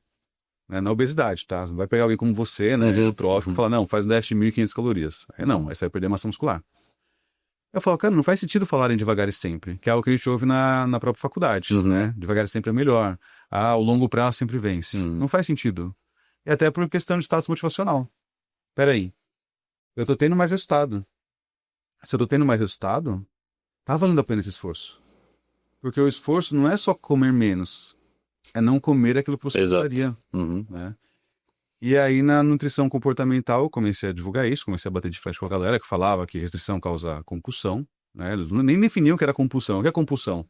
Era o DSM mesmo? Ou você está falando que compulsão é só o ato de impulsividade, ficar beliscando? Né? O que é restrição? É calórica? É de grupos alimentares? É uma restrição cognitiva? Do tipo, eu estou comendo menos do que eu gostaria? Teve um debate que a gente fez no Instagram com um pesquisador muito bom lá da USP, né? E com uma outra pesquisadora que falava nutrição comportamental também. Né? E aí foi um dos poucos debates científicos que eu vi que foi legal no Instagram. Que eles apresentavam contrapontos também, né? É claro que eu não concordei, porque eu mostrei uma série de estudos, e temos estudos muito robustos, né? Por exemplo, Tempo Trial, que é com mulheres com menopausa, que elas emagrecem fazendo uma dieta de 1.200 calorias, 1.100, e conseguem manter. O estudo Direct, que é uma galera com diabetes tipo 2, eles fazem dietas, isso antes dos análogos, de 800 calorias. Caramba! E a remissão do diabetes tipo 2, em quem perdeu 15% do peso ou mais, é de 85%. E consegue manter. Hoje, os fármacos que levam à perda de peso não tem um mecanismo mágico. Eles melhoram a sensibilidade à insulina, tudo bem, mas qual é o principal mecanismo? Come menos, né? Menos. Come menos. Né? Eles facilitam o processo. E qual que é o desfecho? Menos diabetes, menos estetose hepática, menos eventos cardiovasculares. Né? Então, deixa muito claro o quanto que a nutrição tem diversos ali paradigmas, né, que não fazem sentido. E que a gente tem que ter esse estilo mais combativo até para defender a área. Porque se você vai num nutricionista, você está, sei lá, com 120 quilos, ele fala, você vai perder então 1 quilo por mês, 2 quilos por mês, você desanima, cara. Ou vai falar, siga a sua intuição. Não. Sim. Eu vim seguindo até agora. Exatamente, eu vim Passei a seguindo. vida seguindo onde eu tô, né? Deixa eu te perguntar, aproveitando aqui, você comentou sobre agora no finalzinho aí, sobre os análogos de LP1, né? Tá, como é que, volta e meia aparece lá alguém falando que os efeitos adversos e pancreatite, não sei o que, a gente já tem algum efeito colateral rastreável ou algum cuidado que a galera tem que ter? Porque, claro que eu conheço menos pessoas obesas do que pessoas saudáveis no meu campo de relacionamento, porque acho que as pessoas obesas são um número menor do que pessoas não obesas na população. Mas quase todo mundo que eu conheço que usa o Ozempic são pessoas normais em termos de eutróficas. Tem algum problema essa galera usar? Uso inadequado, né? Uso inadequado. Quase todo mundo que eu conheço que usa o Ozempic ou os outros nomes aí é Mounjaro. Tem algum problema essa galera usar? Eutrófico? É. Um monte. Pensa você usando, né? Quantas calorias você consome hoje? 2.300. 2.300. Está em déficit, está em superávit? Eu tô descendo um pouquinho, bem devagarinho, meu Então peso. déficit leve, talvez Isso. 300 a 500 calorias. É isso. Você nunca tomou, ou já tomou? Nunca tomei. Tá, não tome. Nunca tomei. Pensa que agora você vai tomar, que dependendo da dose, vai inibir mais seu apetite, tá? E também da sua própria sensibilidade à insulina, que é uma coisa também que é uma hipótese bem plausível. Você vai passar a comer 1.000 calorias por dia. Como é que vai ficar teu rendimento no treino? Ah, não, tá louco, vou me quebrar tudo. Você vai cair teu rendimento, o que acontece? Mas a galera toma dose pequena, eles falam. Mesmo assim. Uma dose, 1/4 da dose mínima, sei lá. Aí coisinha. entra na farmacologia, que provavelmente tem um efeito muito, né? Não tem nenhum efeito terapêutico significativo. Então talvez haja um colateral mínimo, mas efeito terapêutico mínimo também. Entendi. Né? Mas se a pessoa está tomando já uma dose, que aí quando a gente fala de efeito terapêutico, é aquela faixa, né? Entre benefício, colateral e falta de benefício, né? Passou muito mais colateral, muito benefício. Pouca dose, mal tem colateral, mas também não tem benefício, né? Pensa que eles estão tomando uma dose inicial, né? Mounjaro é 2,5 e o Ozempic é semaglutida, melhor dizendo, 0,25. Para você já não seria bom. Por quê? Vai cair teu rendimento. Você não tem muita gordura te protegendo. Então você vai perder massa muscular. Quanto mais gordura a pessoa tem, maior o déficit que a gente pode fazer nela. Tem estudos de relatos de casos documentados com pacientes com obesidade muito severa, tipo aqueles que a gente vê no Dr. Naldo. Sim. Eles ficam mais de 1 ano em jejum, cara. Só tomando água e consumindo micronutrientes. Isso eles precisam. E ficam bem. Assim, no sentido que perdem gordura e mantêm massa muscular. O corpo vai comendo a gordura só. Porque é para isso que ela tá lá. Né? Por que você tem gordura? Justamente para ser uma reserva energética. Por que o nosso corpo se regulou para a gente buscar alimentos hiperpalatáveis e mais calóricos? Porque foi toda uma regulação genética ao longo de eras e eras. Momento de escassez, né? No celular, vou pedir aqui um delivery, vou sair aqui, tem um monte de coisa para eu comer gordurosa ainda. Não. Por que a gente tem uma hiperpalatabilidade por gorduras e até por carboidratos de fácil digestão? Por essa regulação que a gente tem no nosso organismo, no nosso hipotálamo principalmente, né? Agora, na hora que alguém que não tem muita gordura usa esses fármacos, né? O risco de pancreatite não vai ser tão grande assim, a gente pode até falar sobre isso, né? Mas existe também, tem uma questão genética, de história de vida. Mas o risco é principalmente, perde performance, perde massa muscular. Você tem rebote, né? Então, quando você para qualquer comportamento, o que vai acontecer? Você parou de estudar hoje, daqui 10 anos a gente vai conversar. Talvez você não consiga tentar uma conversa ali no mesmo nível, né? Eu parei de treinar, né? Eu vou ter uma memória muscular, tudo bem, mas eu perdi meu rendimento. Por que falam que dieta engorda? Porque quando a pessoa para de fazer dieta, ela ganha peso. Não é dieta que engorda, é o parar de fazer dieta. Né? Você reganhou, voltou para o seu basal. Se você tira o fármaco, a chance de você reganhar é grande também. A gente sempre fala em chance, né? Risco, enfim. Só que aí, o que aumenta esse risco de reganho de gordura? Perda de massa muscular. Não é massa magra. Massa magra é água, é glicogênio. Uma pessoa com mais obesidade tem mais retenção, né? Aquela pessoa que põe uma meia, um short, fica marcado. Isso é massa magra. Massa muscular é uma parte da massa magra. Caramba, não faz muita ideia. E aí você tem pouca gordura, né? Você é um cara treinado, você caiu performance, caiu o consumo calórico, ficou muito abaixo das suas necessidades, né? E no teu caso, você vai perder massa muscular. Tirou o fármaco, vai aumentar a tua fome. Não só porque você perdeu gordura, não só porque você tirou o fármaco, mas também porque você perdeu massa muscular. Só que aí tem uma hipótese chamada fat overshooting. É uma hipótese, tá? Faltam estudos mais robustos, que é o quê? Quanto mais massa muscular você perde, principalmente em eutróficos, maior depois o ganho de gordura. Então, se hoje você está com 80, você vai para 70, aí voltou para 80. Mas você voltou para 80 com mais gordura e menos massa muscular. Isso aqui tem essa hipótese. Mas é plausível, né? Eu Porque acho plausível. porque você não tem mais músculo pra... Porque você caiu sua performance. Exatamente. Né? Não tem músculo Por pra isso que eu falo sustentar a que é performance. plausível. Não é só pela questão metabólica, regulação, mas porque... Você vai treinar de novo, vai ser uma merda. Exatamente, né? E isso eu vejo muito na clínica também, né? Por mais que 25 a 30% da população tenha obesidade, tem muita gente que usa esses fármacos sem necessidade. Pra perder uma gordurinha, não, né? É chata pro verão, né? Só que a pessoa começa a render menos também. E não se preocupou com micronutrientes. Tem os nutrientes que são essenciais. Se você usa hoje, né, um análogo de LP1, já anota isso, tá me ouvindo, já anota, né? Se você tem obesidade, sobrepeso, que é o quê? Que é difícil de bater com a dieta, tá? Ferro, principalmente em mulheres que menstruam, né? Recorrente ali, prazo 28, 35 dias, ou até menos. B12, principalmente quem restringe mais alimentos de origem animal, como carnes, leites, até ovos. E cálcio. A maioria não bate cálcio. Qual que é o risco do cálcio, de falta de cálcio? A longo prazo. Osteopenia e osteoporose. Qual que é o público de mais risco? Mulheres, causa pós-menopausa. E não batem. Né? Então, cálcio e ferro B12 são os principais. Temos outros também, né? Outras vitaminas complexo B, vitamina D, enfim.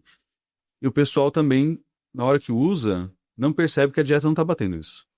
E tem que entrar um multivitamínico, mas os multivitamínicos muitas vezes não atingem necessidades. Cálcio, né? A maioria não tem. Então tem que entrar um cálculo nutricional também. Como é que você vai bater cálcio? Você tem um histórico, às vezes é um paciente mais velho, 45, 50 anos, faz um exame de saúde óssea, uma densitometria. Você vê que já tem um desvio padrão mais baixo ali na saúde óssea em alguns locais, né? Ó, tem que ter o cálcio, tem que ter uma adequação de vitamina D, tem que ter o exercício para manter essa saúde óssea. Então isso é uma preocupação que vai ser cada vez mais recorrente. Conforme mais acesso aos fármacos, maior essa preocupação. Uma outra preocupação, pegando um gancho que eu tenho também, é que me parece que a obesidade vai virar o que a gente chama de uma doença de pobre. Porque esses fármacos são caros? Sim. Então, como é que você tem dinheiro e não usa Monjaro? Né? Por mais que esse ano, 2026, a gente vai ter nos Estados Unidos liberação, inclusive saiu ontem, né? Liberação do Orforglipron. Então, vamos ter liberação de 5 fármacos novos, né? Ou 5 doses novas. Semaglutida em dose 7.2, Orforglipron, Cagrisema, por aí vai, né? Mas por mais que tenha mais fármacos, ainda assim eles chegam custosos aqui pra gente. Né? E até ter essa liberação, quebra de patente, né? Provavelmente a gente vai ver isso. Uma mudança cultural no sentido de, ó, as pessoas ricas, elas têm menos gordura, né? Talvez você veja isso, né, nos seus próprios, sua própria rede, né? Pessoa que não precisa usar, mas está na moda. Sim, isso sim, bastante. Foi, inclusive, é o que eu te comentei. Muita gente, quase todo mundo que eu conheço não precisava. Cara, no Oscar a gente viu isso. A gente vê as mulheres, aquele rosto mais fininho, assim, né? Claramente estão fazendo uma dieta muito mais restrita e pode haver o uso do fármaco, né? Olha só. Então, ao mesmo tempo que é revolucionário, eu falo, ó, você que é nutricionista, médico, o que seja, tem que saber isso, que é uma era revolucionária, né? E a gente só percebe quando termina, né? Eu tô no meio da Revolução Francesa. Né? Exatamente. Quando acaba, o que foi isso? A pandemia, né? Hoje a gente olha pra trás e fala, cara, já faz anos a pandemia, que coisa bizarra, cara. Exato. 8 meses em casa, né? É loucura. E a dose, cara, os caras vão criando resistência. Sempre tem que aumentar? Não. Vamos pensar no Monjaro, né? Que é o Cisepatida. A dose inicial é 2,5. Geralmente você sobe a cada 4 semanas, né? Isso é uma média nos estudos. 2,5, 5, 7,5, 10 e 15. Beleza? 2,5, 5, 7,5, 10 e 15. Eu tenho um paciente que com 5 miligramas perdeu 30 quilos. 126 para 96. Tá? Com 5. Não precisou subir. Agora tem uma paciente que ela perdeu 50 quilos sem medicação. E hoje ela precisa de 10 para manter. Entendi. Esse paciente com 5 miligramas, é uma dieta que eu passo para ele, deve ter umas 1.600, 1.700, né? Para manter, tá? Agora ele até baixou para 2,5, que ele vai tentar retirar, né? Depois a gente pode falar disso, enfim. Essa paciente com 10 é uma dieta de 2.100. Então tem muito também o tanto de peso que a pessoa perdeu. Quanto mais peso você perde, pensando em obesidade, maior chance de reganho. Porque seu hipotálamo, se você fica num peso mais elevado a longo prazo, ele ajusta. Esse é meu peso de vida. Então, qual que é o melhor tratamento para obesidade? Não engordar. Porque no momento que você engorda e mantém esse peso, seu hipotálamo ajusta. E não tem estudo mostrando que ele volta pro basal. Perfeito. Então, tem estudo de 2 anos que não voltou pro basal. A galera perdeu peso, manteve por 2 anos, perdeu 15 quilos, manteve 10. Não voltou pro basal. Só que tem uma própria sensibilidade de cada um. No caso, não voltou basal depois de 2 anos magro. Depois de 2 anos magro, ainda assim a pessoa tinha mais fome, mais apetite e mais queda do metabolismo. E deve ter ficado cronicamente obeso muito tempo. E o cérebro plástico vai se adaptar forte, né, para aquele lado. E quais os períodos que a gente tem mais adaptação? Adolescência. Infância. Por isso que a obesidade infantil e a adolescência também é um problema muito grave. Tem um estudo chamado Step Teens, que é o uso do Ozempic, da semaglutida, para adolescentes, né? Acho que é 12 a 17 anos, se não me engano. E tem muita gente que fica de cara, assim, né? É igual, sei lá, falar de Ritalina. É o que eu ia falar. Você tá dando droga para as crianças. Mas, cara, você tá prevenindo uma adaptação que, a longo prazo, vai ser muito difícil para essa pessoa. Fica mais difícil tratar também, né, cara? Exato. Então, tem pessoas que vão responder com doses menores. Tem pessoas que tem que subir dose, né? Não só para emagrecer, porque eu falo, emagrecer, né? É só fechar a boca? Teoricamente, sim. Se movimentar mais. Mas o que muda muito é o que você faz para manter? Que é o mais difícil, né? É como subir uma escada rolante ao contrário, cara. Por isso que eu entrei tanto na área de comportamento. Porque a pessoa não consegue seguir dieta. Sim. Cara, o apetite, que é aquela vontade, né? Tem isso até de ativação dopaminérgica, córtex orbitofrontal, valência ali, né, da comida.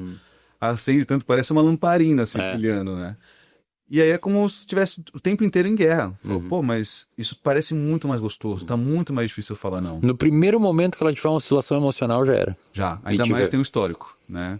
Teve algum histórico, nem transtorno alimentar, mas tem um histórico. Tem emoções que me incomodam, ansiedade, angústia, comida é solução na cabeça da pessoa, né? Então, hoje se fala muito desses fármacos, não só para emagrecer. Eles não são vistos como fármacos emagrecedores. Isso é errado, né? Caneta emagrecedor é um termo ali problemático. A gente fala fármacos para tratar obesidade e diabetes, enfim, né? Ou a gente fala do uso contínuo. Esse uso contínuo, uso crônico, perdão, ele pode ser tanto contínuo, vamos manter 2,5, vamos manter 5, né? Ou pode ser intermitente. A gente fala de peso teto, chegou nesse peso, vamos ter que voltar. Porque só mudando estilo de vida com dieta, exercício, atividade física, sono, não tá dando conta. Vamos ter que voltar ao fármaco, porque ele é meio que um freio. Entendi. Já deve ter visto que eles também freiam os circuitos dopaminérgicos, né? Minha próxima pergunta era essa. Eu vi que, não sei se, eu não acompanho mais, cara, eu tô estudando tanta filosofia que eu saí bastante do universo das biológicas. Eu vi que estavam especulando que se trata vício, ou se estavam testando, não sei se estavam testando. Tem um estudo do JAMA, é de fase 2, inclusive, com pacientes com abuso de substância, no caso o álcool, né? E eles veem não só o consumo diário, né? Ou quais dias da semana consome, né? Que era basicamente todos, mas também o tanto que consome. E diminuiu. Diminuiu o tanto que consome de álcool. Com semaglutida na dose de 1. Não é uma dose alta, tá? Semaglutida é 0,25, 5, 1, 1,7, 2,4. Aí agora provou 7,2. Então 1 é a terceira dose ali nessa. Porque eles usaram só 1. Primeiro que é um estudo fase 2, né? E segundo que são pacientes que podem ter desnutrição. Isso que eu ia falar da tiamina, né? Então se falta tiamina vai afetar o cérebro, que é muito comum, a síndrome de Wernicke-Korsakoff, né? Então é depressão de tiamina, acontece em bariátricos também, tem que tomar um cuidado. E aí diminuiu o consumo dos caras. Porque atua nessas vias que você comentou?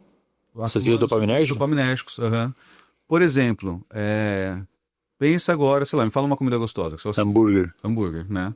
Só que você acabou de almoçar. Você vê um hambúrguer na frente, não vai ter aquela vontade, né? Mas aí você já tá com fome, você tá num jejum de 15 horas. Você não vê que aumenta a vontade? Porra. E aumenta até o gosto, né? Porque vontade é uma coisa, prazer é outra. A grelina, que é aquele hormônio do estômago, ele dispara também dopamina. Ele faz um circuito ali de inibição de GABA, disparo dopaminérgico no sistema de recompensa. E parece que esses análogos de GLP-1 e GIP, que é o Mounjaro, eles seguram isso. Eles seguram esses circuitos. Tanto que a gente estava comentando até antes, né, que eu tenho pacientes que falaram, cara, eu estou emagrecendo, mas parece que eu perdi o prazer nas coisas. Por quê? Todo o repertório comportamental da pessoa era para comida. Como é que você se diverte? Comendo. Né? No caso, o centro de prazer dela orbitava em volta da comida. Final de semana, o que eu vou fazer para obter? Qual comida eu vou comer para ficar de boa? De prazer e de busca. Às vezes nem tem aquele prazer em si, né? Mas de busca. Aquela expectativa, né? Quinta-feira já começa a pensar no churrasco. No restaurante. Sim. Então, tem estudo sim. Eu tenho várias aulas nas plataformas que são desses fármacos, além da perda de peso, né? Que a gente fala de eventos cardiovasculares, diminuição da progressão da doença renal, estatose hepática, e também nessas áreas de recompensa, de sensibilidade, ali de busca, né? E o cara toma sempre, Felipe? Cara, é difícil falar porque são estudos fase 2. Não digo pra vício e tal, pra obesidade e sobrepeso. Então. O quão difícil é tirar da galera? Aí a gente estabelece um peso teto, né? Por exemplo, esse paciente aqui, que a gente fala primeiro peso teto pela literatura, né? Alguém com sobrepeso ou uma atrofia, mas tem uma gordura no fígado, alguma coisa assim, a gente fala, ó, perder 5% do peso. Uma mulher com SOP, uma falsa magra, né? Ela tem menos músculo, uma gordura mais central, a gente faz um déficit calórico. 300, 500 calorias por dia, 600, perde 5% do peso. Acaba perdendo mais gordura visceral, aquela que está nos órgãos, já melhora. Então nem precisa do fármaco por si. Alguém com obesidade, a gente fala de 10% ou mais. Se tem um diabetes tipo 2, uma pressão descompensada, hipertensão arterial grau 1, grau 2, a gente fala até 15. Se é um diabetes tipo 2 mais recente, né, que vai tendo falência das células beta, né, conforme a progressão da doença, tipo 4, 6 anos, a pessoa tem obesidade, se ela perde 15% do peso, ela tem uma chance muito alta de remissão. A gente fala de uma chance de 85%. E isso aí com perda de peso por si. Os fármacos potencialmente melhoram isso porque eles agem também na célula beta, eles protegem ela. Então, qual que é a meta de perda de peso? Não é a pessoa ficar eutrófica. É a pessoa entrar num contexto clinicamente saudável. Entendi. Aí a partir disso já o encaminhamento é retirar a droga se ela estiver usando. Nem sempre. Pensa que você tem 120 quilos. Eu falo, Wesley, você tem que perder 12, tá? 10% ou mais. Qual que é a sua altura? 1,80. 1,80. E aí, você chegou, perdeu 12, chegou em 108. Você vai estar se sentindo melhor, né? Pelo menos esteticamente. Pô, tô mais exposto, tô treinando melhor, tô começando a ver minhas veias, né? Tô dormindo melhor, atividade sexual melhor, menos apneia, você sem medicação. Você vai querer parar aí? Pois é. Não. Talvez você queira chegar em 95. Quando chegar em 95, você vai querendo? Entra um pouco também daquele fala de cultura fitness, né? Aquela coisa inalcançável, né? Eu vou querendo sempre mais, o que também não é ruim, vai depender do que você faz para aquilo, né? Esse paciente que eu tenho perdeu 30 quilos. A meta dele era perder 18. Perdeu 30. Dobrou a meta quase. Dobrou a meta. E ele fala, cara, eu quero perder mais, só que eu não consigo mais gastar com isso. Eu quero voltar a ter prazer em comer, porque eu vou sair com meu filho sem graça. Então, um peso teto para ele seria falar, olha, fulano, você pode ganhar mais 15 quilos, beleza?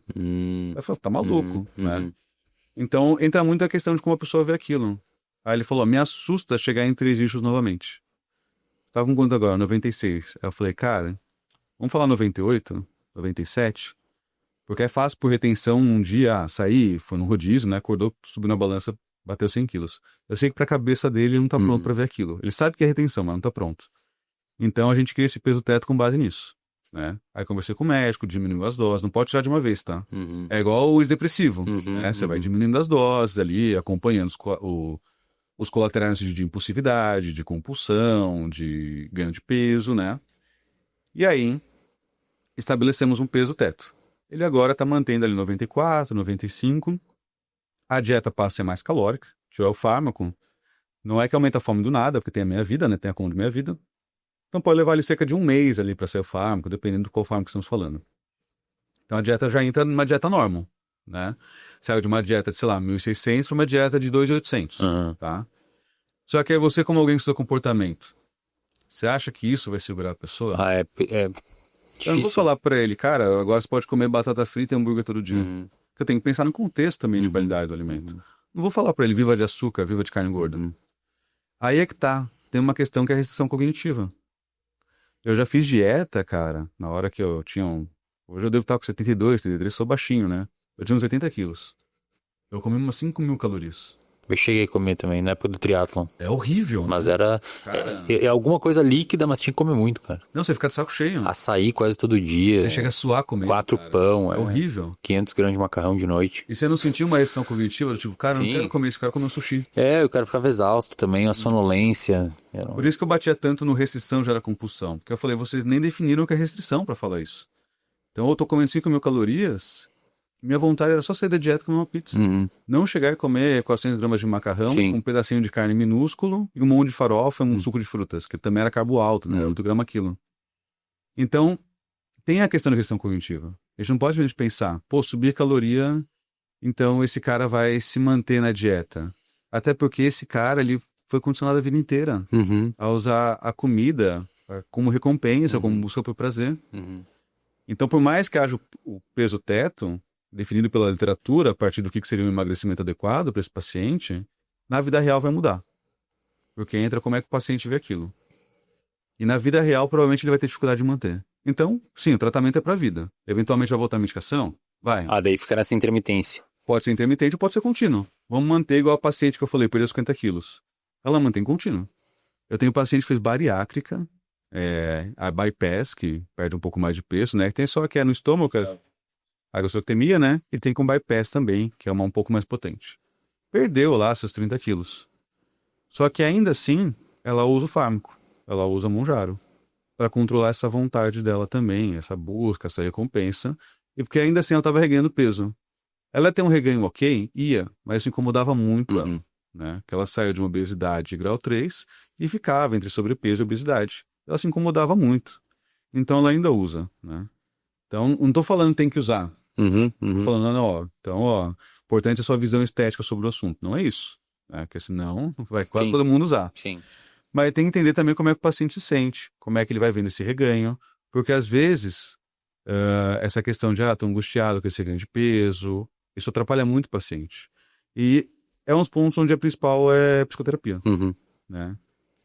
Que a gente fala muito é se olhar além do peso, né? A quem é você além do IMC? Criação de muito repertório, né? Criação de repertório, ter outras coisas para fazer, novas crenças. É um trabalho de psicoterapeuta mesmo. Eu não atendo pacientes com compulsão, qualquer transtorno alimentar, ou até transtorno de humor, que não fazem psicoterapia.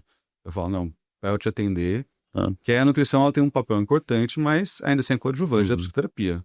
Não existe dieta para depressão, não existe dieta para compulsão, para bulimia, né? A gente tem cálculos dietéticos, por exemplo, para anorexia nervosa, beleza? Mas a base é a psicoterapia. Aí também entra a base, quando necessário, de farmacologia, e aí podem entrar alguns desses fármacos, né? Tem estudos que eles já buscam avaliar com semaglutida aspectos da depressão, né? Tinha muita gente que falava que aumentava índice de suicídio. É verdade, é verdade.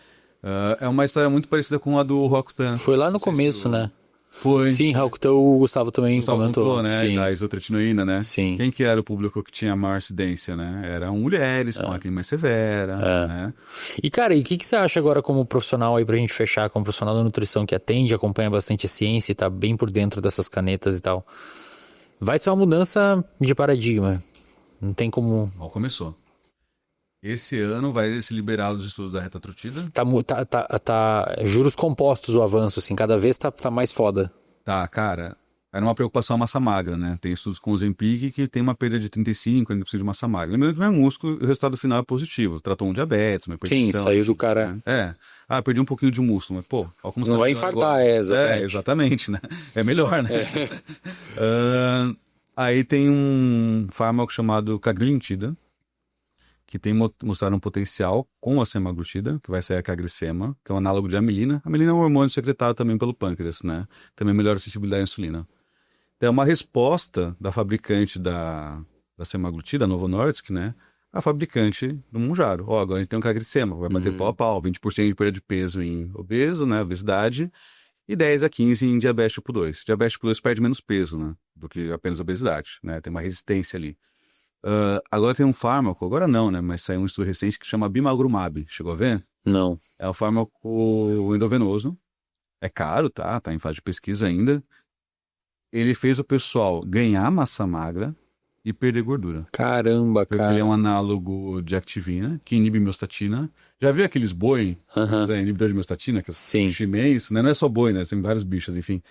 Então ele inibe miostatina por uma via indireta e aumenta a perda de gordura por receptores ali das células adiposas. Mediram músculo, tá? Mas eles mediram teste de força e tal, foi legal. Aí está um estudo que eles pegaram esse bimagrumab e combinaram com semaglutida. E os caras perderam mais gordura ainda do que a sema sozinha, mantendo boa parte da massa magra. Que loucura, cara. Claro que é bizarro, né? Vão criar uns monstros. Eles têm que ficar fazendo infusão e tal, né? Mas por enquanto, né? Até não conseguirem botar numa cápsula. Exato. Ontem foi liberado o orforglipron, que é um Ozempic, entre aspas, semaglutida, entre aspas, né? Oral. Que tem um efeito potente. E vai sair mais um, que é a retatrutida, que eles viram que perda de 30% do peso em 48 semanas em algumas pessoas. Imagina, em 48 semanas você saiu de 100 para 70.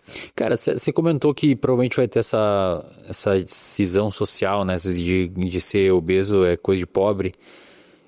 Sei lá, a impressão que dá é que os governos vão quebrar a patente desses negócios aí de forma forçada, como fizeram com o coquetel da AIDS. Lembra do coquetel da AIDS na década de 90? Falaram, cara, beleza, a gente entende que a patente é de vocês, mas isso é uma questão de saúde pública, então um grande abraço, a gente vai fabricar aqui e azar. Pois é, né?